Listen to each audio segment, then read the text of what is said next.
Welcome back, everyone. Episode 4 of the Impact Exchange. Happy New Year's Eve.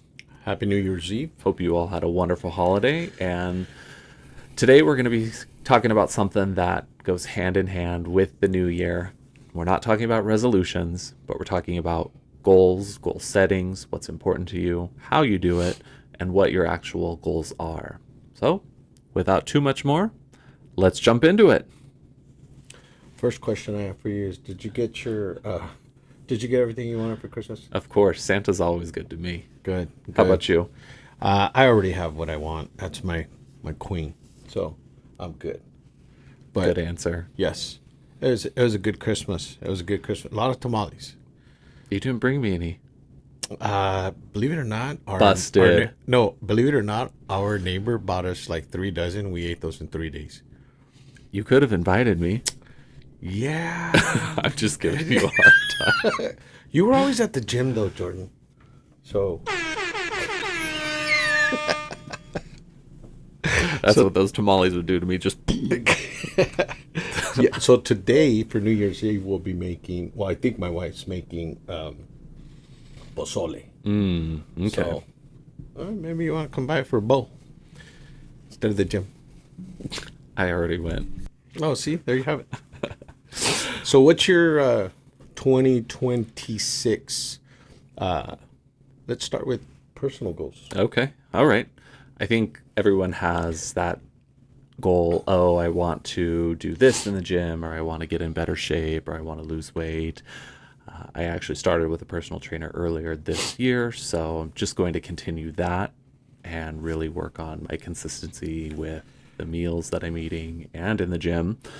But one of the biggest things for me in 2026 is I want to really limit access that I allow people to have to me, because throughout 2025, I definitely gave the wrong people way too much access to me.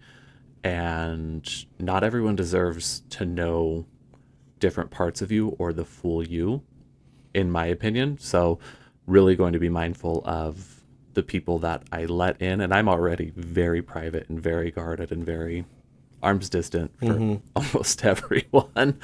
So I'm going to double down on that and really stick to that, because in the words of Olivia Pope from Scandal, speaking to me is a privilege. How about you? What you got in store for 2026, Ronnie? You know, I think for me, it's going to be learning how to say no. Simply because, I don't like to say no, especially in the photography, because I do photography too. Yep. And I want to align myself more back with doing mortgages, because photography is a passion, but now it's become like 80% of my full-time job. Yeah. So I have a wonderful team, though, as far as the mortgage. So, if I get a call, and people have access to me 24/7, I'm bored if nobody calls me, really. So if I'm always editing, so, I'm always in front of the computer. So, I'm pretty much good to go, My wife and I we're pretty private. We like to stay home, enjoy.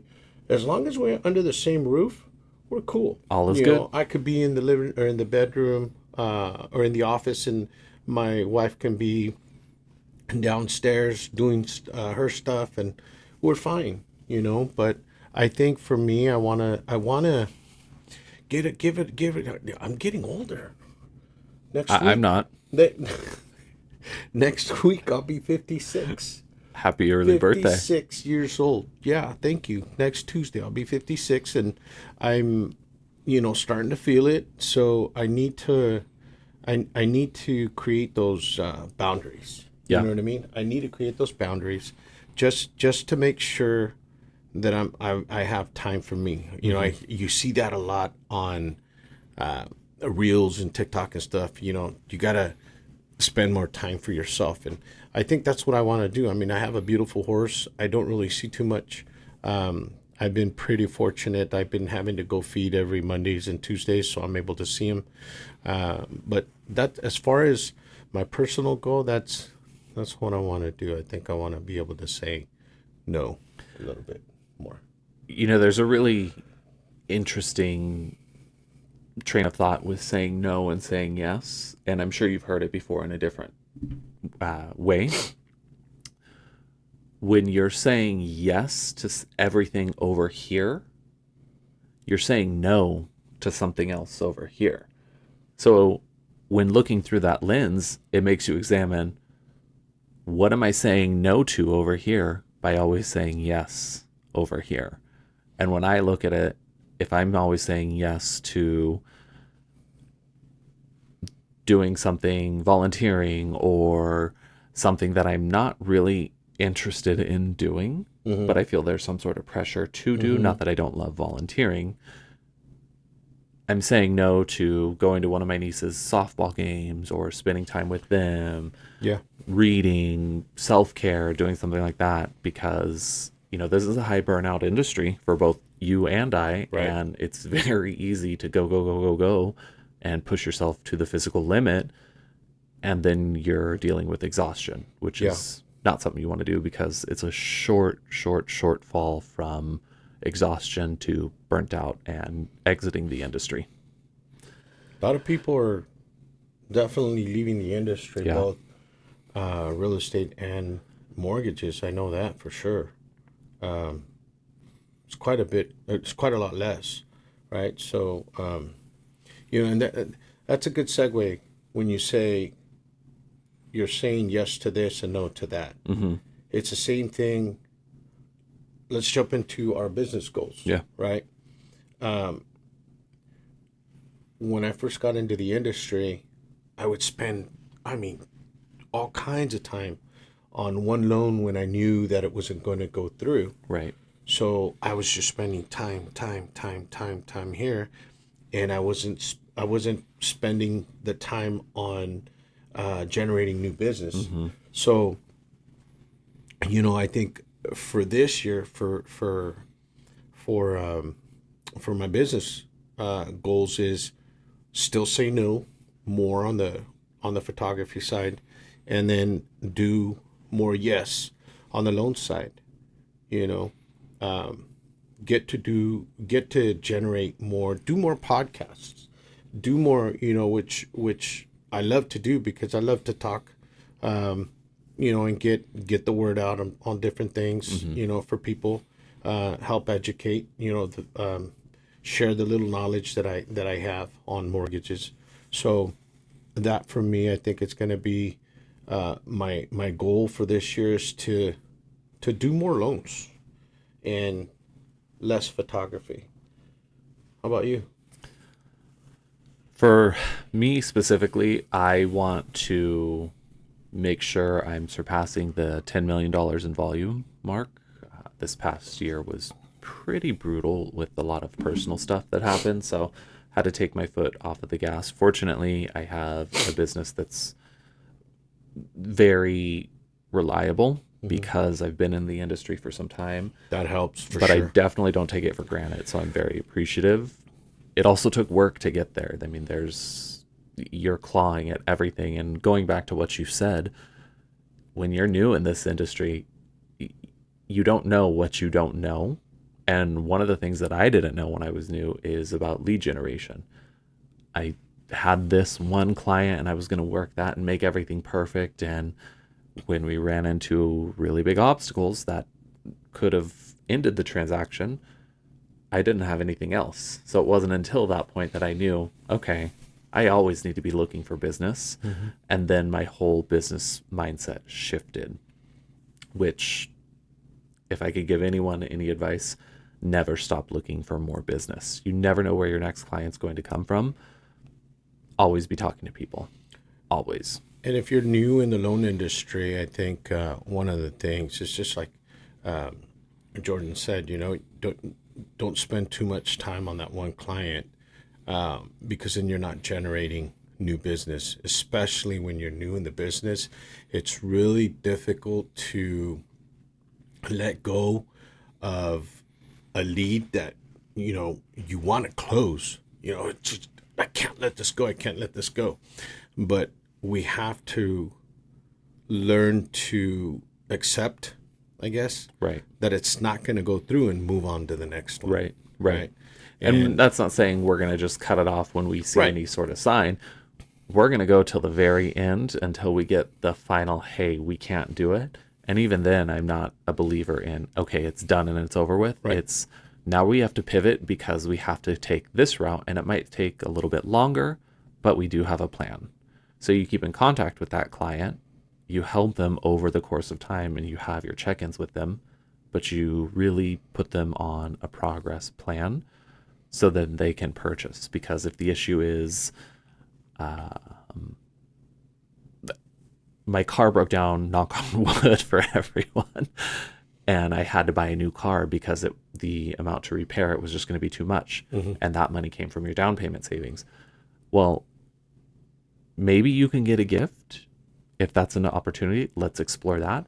But if not, there's no harm in stopping and saying, okay, stop, pause, recuperate the funds, replenish the well.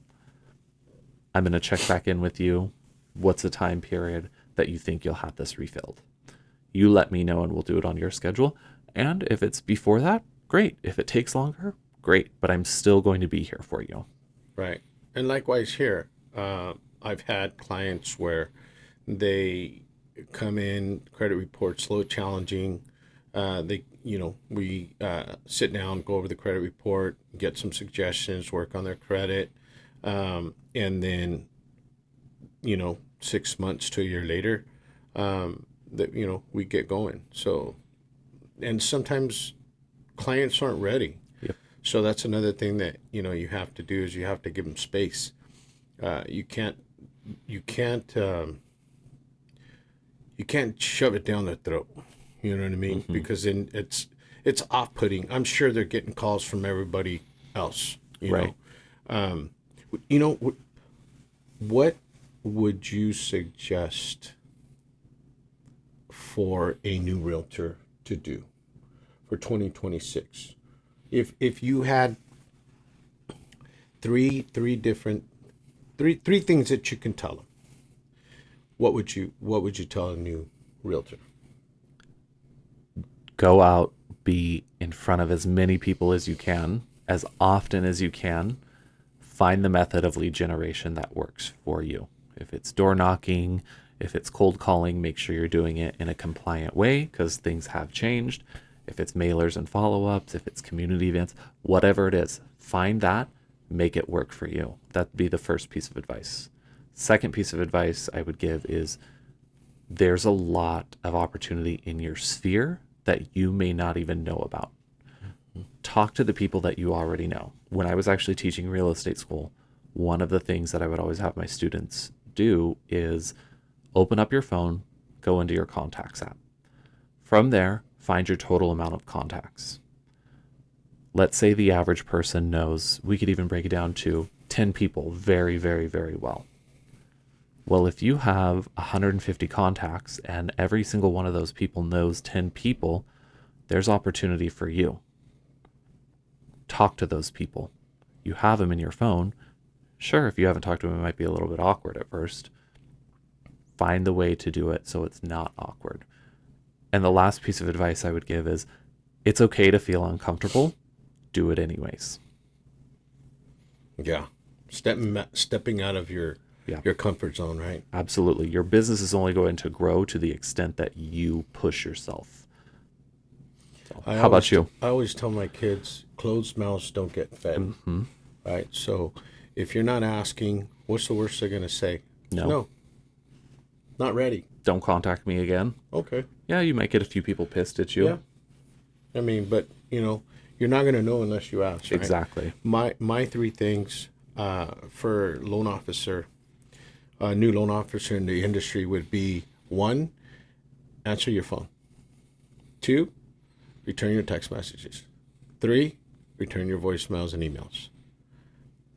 It's all communication. It's all about communication. You have people out there doing TikToks, Reels, and stories and this and that, how great they are and everything. But when you try to get in touch with them, you can't get a hold of them. Who's there? Knock, knock. Right. So nobody answers their phone. So they've asked me, Ronnie, how 'cause I had a pretty good 2024, 2025 was okay. But they asked me, how did you make it through this year? I answered my phone. It's not rocket science. It's not rocket science, guys. So if you're new in the business, answer your phone. That's it. If you've got a DM in your Instagram, answer it. If you've got a comment on one of your reels, comment back, reply. Yes. Anybody calls you, call them back. Yeah, it's, we're getting a lot of spoofing calls and we're getting a lot of that stuff. But if you're not answering your phone, how do you know? Right. You know what I mean? There's, I had one person one time call or text me, and I like to mess with these people that do the other day I had somebody that says, please don't have your vehicle in front of my driveway or something like that. One of those stupid calls with the 725 area code, right? And I said, you got the wrong number. I knew it was somebody trying to scam. And so then, well, at least I thought it was. Yeah. And so I told him, screw you, go scam someone else, right? Well, he says, well, wait a minute. I'm not a scammer. Aren't you, I think it was Mary or something like that. Oh, I'm so sorry. I'm sorry for bothering you. But you never know if it's, Right. a real person or not. But you're not going to know unless you don't reply. Exactly. So that would be my three things. I know it's also it all revolves around communication, but I think if you have communication, the rest will come. Yeah. You can know everything. You can know programs. You can know first time home buyer programs. You can know this. You can know that. But if you're not answering your call or your phone, what good are you? Yep. So answer your phone, text back, and answer your voice or return your voicemails and stuff like that. So those are my three. So it looks like my wife's getting another package. Oh. Yeah. Kathy, Christmas what'd you was get? over. Tell us. Christmas is never over. And on that same train of thought, if you're a new loan officer or a new realtor, just go up and talk to people. Go to a coffee shop, set something up. I get requests all the time from new lenders wanting to co-host open houses with me, drop off material, whatever it is. Yeah. The worst thing that's going to happen is someone says no. But when you're putting yourself out there, the more nets that you cast, let's say, the more fish you'll eventually catch. But if you're not doing the work, you can't expect it to happen. So do the work, folks. I agree 100%. Do the work and answer your phone. Simple as that. And don't be afraid to tell people no. Yeah, exactly, right? That's you it. You want to take it away? Well, folks, wishing you all a very happy new year. Stay safe, be smart, set your goals. And, one more thing to incorporate very quickly. Don't just set your goals. Find someone who's going to help you be accountable towards your goals and give you the pushback that you need to keep you motivated, and never forget why you started. That's all I've got. Ronnie? Well, I hope you all have a safe New Year's and a prosperous beginning of the new year. And I hope you guys have a great time tonight. If you're going to party, don't drink and drive. Be careful. Yes. Para todos los que hablan español, les queremos desear un feliz año nuevo, un feliz y próspero año nuevo. Y ahí estamos si los necesitan. Gracias.